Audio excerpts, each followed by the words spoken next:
ಇವಾಗ ಒಬೀಡಿಯನ್ಸಲ್ಲಿ ಇನ್ನೊಂದು ಟೈಪ್ ಬಂತು. ಏನಂದರೆ ಕಂಪಲ್ಸಿವ್ ಒಬೀಡಿಯನ್ಸು. ಕೆಲವರು ಅಪ್ಪ ಅಮ್ಮಂದು ಹೇಳ್ಕೊಬಿಡ್ತಾರೆ, ನಿಮ್ಮ ಮಗುನ 10 ಬಸ್ತಲ್ಲಿ ಇಟ್ಕೋಬೇಕ್ರಿ, ಹೇಳೊಂದು ಹೇಳಬೇಕು, ಕೂದೊಂದು ಕೂತ್ಕೋಬೇಕು, ಹೇಳಿದ ಮಾತು ಒಂದು ಚಾಚು ತಪ್ಪಬಾರ್ದು ಹಾಗೆ ಅಂತ. ಆ ಒಬೀಡಿಯನ್ಸು ಪ್ರಯೋಜನವಾಗಲ್ಲ. ಅದರಿಂದ ಏನು ದೊಡ್ಡ ಫಲ ಏನು ಸಿಗಲ್ಲ. ಯಾಕೆಂದರೆ ಆ ಮಗುಗೆ ಸ್ವತಂತ್ರವಾಗಿ ತಾನೇ ಒಂದು ಚಿಂತನೆ ಮಾಡೋ ಶಕ್ತಿ ಇರೋಲ್ಲ, ಒಂದು ರಿಸ್ಕ್ ತೊಗೊಳಕ್ಕೆ ಬರಲ್ಲ, ಥ್ರಿಲ್ ಇರಲ್ಲ, ಬೇಕಾದಷ್ಟು ಕಷ್ಟ ಆಗ್ಬಿಡುತ್ತೆ, ರಿಸ್ಕೇ ತೊಗೊಳಕ್ಕಾಗಲ್ಲ. ಆಮೇಲೆ ಅದು ಒಂಥರ ಇಂಡಿಸಿಪ್ಲಿನ್ ಆಗ್ಬಿಡುತ್ತೆ. ಇವರೇ ಹೇಳ್ತಾರೆ, ಅಯ್ಯೋ ಮಗು ಧೈರ್ಯವೇ ಇಲ್ಲ ಅಂತ ಹೇಳ್ಬಿಟ್ಟು. ಅದೆಲ್ಲ ಬರಬೇಕಾದ್ರೆ ಇದನ್ನು ಕಲ್ಟಿವೇಟ್ ಮಾಡಬೇಕು. ಒಂದು ಒಬೀಡಿಯನ್ಸನ್ನು ಮಾಡೋದಕ್ಕೆ ಮುಂಚೆ ಏನು ಮಾಡಬೇಕು, ಸಪೋಸ್ ಯಾರನ್ನಾರು ಡಿಸೊಬೇ ಮಾಡಬೇಕಾದ ಪರಿಸ್ಥಿತಿ ಬಂದಾಗ ಅವ್ರಿಗೆ ಸೆಂಟಿಮೆಂಟಿಗೆ ಏನು ಹರ್ಟ್ ಆಗದೆ ಒಂದು ನ್ಯಾಯವಾದ ರೀತಿಯಲ್ಲಿ ಅದನ್ನು ಕಳಿಸ್ಕೋಬೇಕು.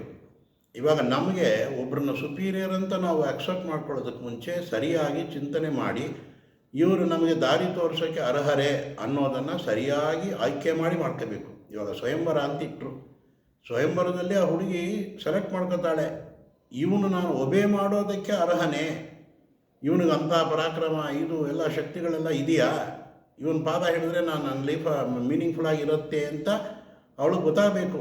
ಅದೇ ಥರವೇ ಇಲ್ಲಿದು ಸ್ವಯಂವರವೇ. ಇಲ್ಲಿ ನಿಮಗೆ ಗೊತ್ತಿರಬೇಕು, ನಾನು ಇಂಥ ಗುರುಗಳ ಪಾದ ಹಿಡಿದಿದ್ದೀನಿ, ನಾನು ಮುಂದೆ ಬಂದೇ ಬರ್ತೀನಿ ಅನ್ನೋ ಒಂದು ಹಠ ಬರಬೇಕು.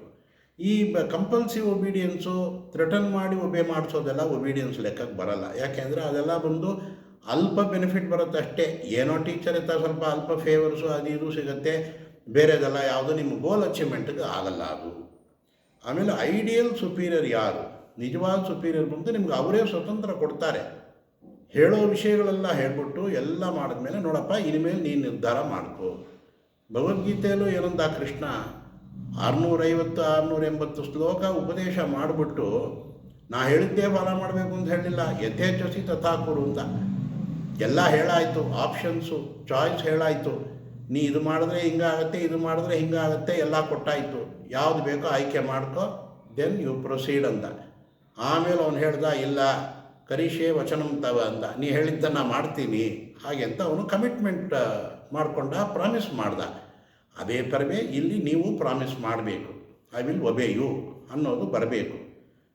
ಎಲ್ಲದಕ್ಕಿಂತ ಬೇರೆಯವರು ಡಿಸ್ಕರೇಜ್ ಮಾಡಿದ್ರು ಕೂಡ ಅದನ್ನೆಲ್ಲ ನಿರಾಕರಿಸಿ ನಿಮ್ಮ ಒಬೀಡಿಯನ್ಸನ್ನು ಕಂಟಿನ್ಯೂ ಮಾಡಬೇಕು. ಅವರೇ ಬಂದು ಎಂಟರ್ಟೈನ್ಮೆಂಟ್ ವಿಷಯದಲ್ಲಿ ನಿಮ್ಮ ಒಳ್ಳೆ ಸುಪೀರಿಯರ್ ಆದರೆ ಅವ್ರು ನಿಮಗೆ ಟೈಮ್ ಅಲಾಟ್ ಮಾಡಿ ಕೊಡ್ತಾರೆ.